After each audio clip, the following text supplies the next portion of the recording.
On your... Oh, this is my son, Brandon Taylor. Why'd you wear that this morning? Because he's my entire world and he's missing there. Okay. Ms. Taylor, this is your initial... No, you were here before. Did you get someone hired?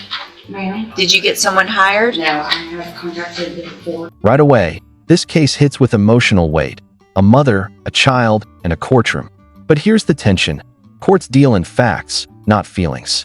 Is this genuine concern or the setup for a legal storm? Different attorneys, I have the printout paperwork about all the information. They're extremely expensive. I'm not able to get the funds gathered for that. Who'd you talk to? I spoke to down Where? a month ago. Where'd you? Right in the phone. Okay. Did you talk to some more since that last court date? The last hearings. Uh-huh. And you asked, you instructed me to get 3 quotes. Mm-hmm. That was what I did. I can get that turned into after, Okay. If I test you this morning, you can have anything in your system? Have a seat in the jury box. We're going to text.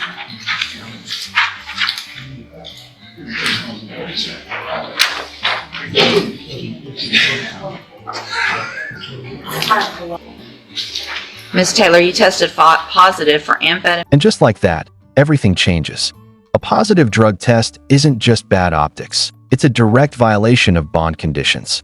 In legal terms, that gives the judge immediate power to tighten control or revoke freedom entirely. Methamphetamines and ecstasy.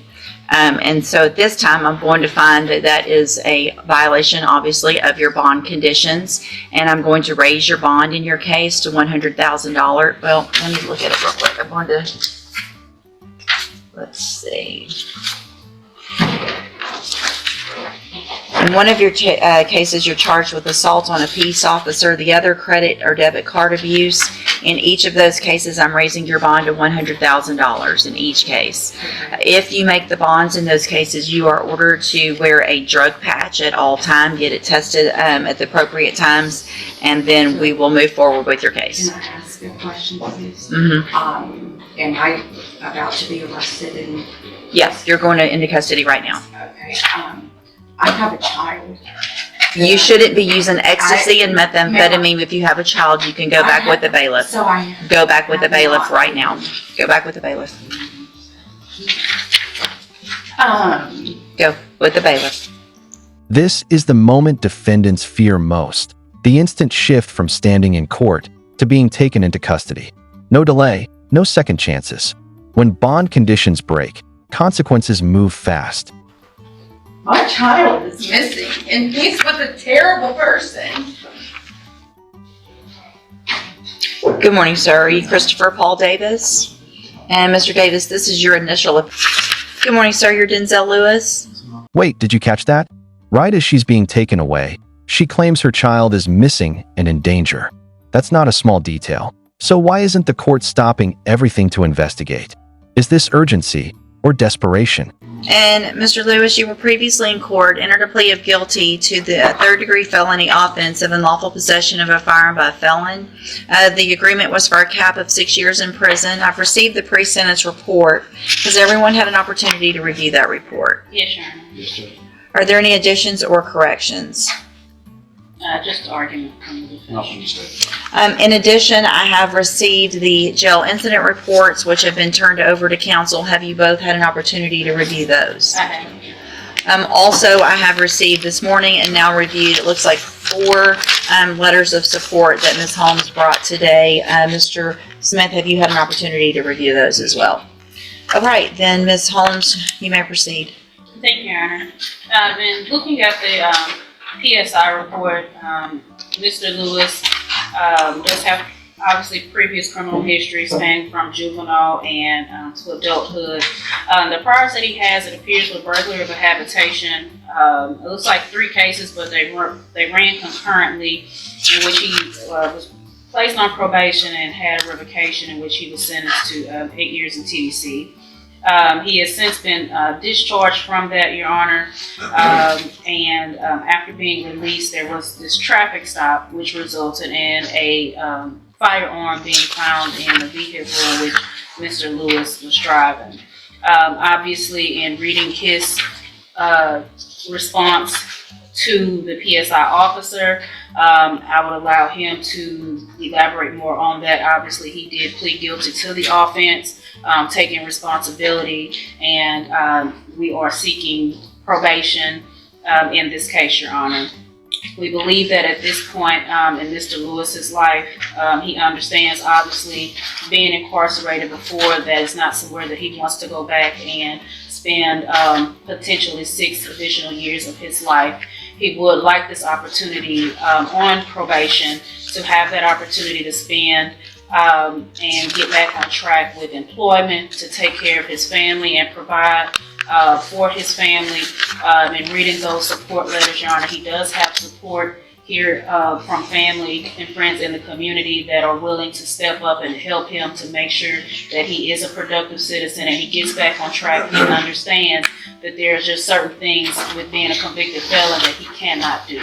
And I think at this point he understands that, Your Honor, and we are asking that the court give him the opportunity to be placed on probation and to finish his term while on probation. Well, I guess before we go any further, I want to make sure I understand, because Mr. Lewis, your version of this is that it wasn't your gun, it was in your girlfriend's purse, and you didn't even know her purse was in the car, much less the gun was in the purse in the car. So either you are guilty or you're not guilty of the offense. And so if you knew about it, then you're guilty. If you didn't, then a jury needs to decide. I'm pleading guilty because I was driving the car, and by me driving and then finding their gun, they Now we shift gears, but the stakes stay high. Probation sounds like leniency, but it's earned through credibility. And here's the problem. Criminal history plus prior violations makes judges skeptical. This isn't just about the past, it's about trust. But the law, that's not what the law is. Okay? So you don't get to just take a deal or plead guilty because that's what you want to do.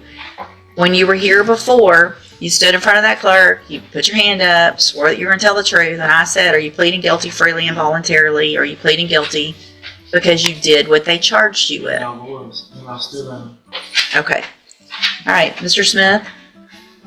Judge, I think he's been given probation before. It was not successful. He's been revoked. The actions in the jail clearly show he doesn't have any respect for authority or rules. I don't feel like he's a proper candidate for probation, so we're asking for a 6-year sentence in TDC. So, Mr. Lewis, one thing I noticed in several of these letters that friends and family members said, I think 3 of them actually used the word respectful, that you're a respectful young man. What has been going on in our jail is the furthest thing from respectful that I've seen. The number of times, and the fact that I have to say this out loud, the number of times that you choose to masturbate in front of the officers on purpose is ridiculous. Can I speak on it, Your Honor? Sure. The case wasn't on me. Somebody else had a case, and the woman even talked to the lieutenant to get it removed off of my file, but it still shows up. That was not on me. It's somebody. It's more than one time. But So hold on. So on April 14th, let's just go through them. On April 14th, you were in trouble for not being in your bunk, that you had been given several orders to go to your bunk. You proceeded to walk around yelling, "Bitch, stop talking to me." So that's from April 14th, last week. Then, on April 7th, it alleges that you had your hands in your pants, moving in and back and forth, that you were told to take your hands out of your pants, and that you had been told before or this officer had been briefed on the fact that you were known for doing this. Your response, according to this, is that that person should have asked the officers how big your penis, anyway. Since they want to be talking about you, they should have told them about that too. Then, on March 25th, before that, a week, so another officer, and these aren't the same officers, it's not the same person saying the same thing about you, somebody had some vendetta against you. So on March 25th, started to do rounds. Notice that you were watching the person doing rounds. Had his hand over his midsection as if he was rubbing on himself. March 18th, another different officer. Notice monitoring the bunk. There you are, laying on your back, stroking your penis in a back and forth motion, told not to do so. January 24th, 2025, you're in trouble for walking around. This one, notice the way you're laying on your bunk in a way, making motions under the blanket, walked past, turned around to see if you were still doing it. Then you supposedly look at this officer and say, I'm not doing anything, while you lifted the blanket up for that officer to see it. January 4th, another time, being told to be quiet, do what you're supposed to do, didn't do it that day. December 29th, another issue of not following the rules. December 17th, another infraction for arguing and not following the rules. So if there was one time when they got the wrong person, that's one thing. That's over and over again. You disrespecting female officers who are in there just doing their job. I'll sleep on my bed.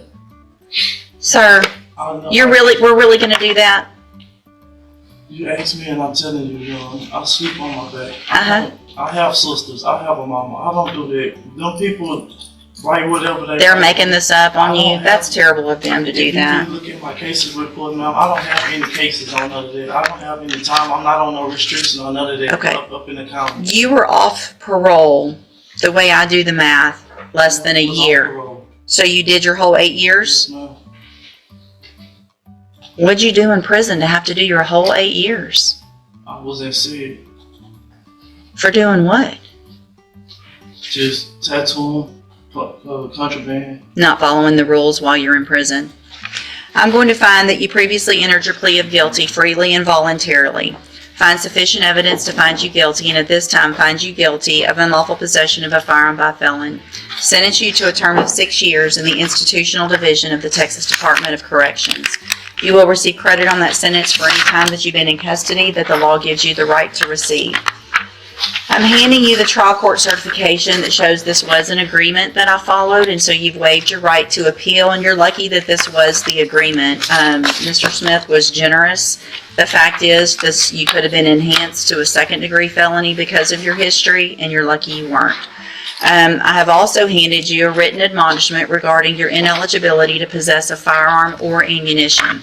Obviously you know this, but I'm required to read this to you. Because of the judgment entered against you, you're ineligible under Texas law to possess a firearm or ammunition. Possession of a firearm or ammunition could lead to charges against you. Firearm is a legal term, and you should read the written admonishment I provide you to see what to... This is where things get legally intense. You can't plead guilty just because it's convenient. The law requires intent, knowledge of the crime. If he didn't know about the gun, he should fight it. If he did, he owns it. There's no middle ground here, and the judge is calling that out.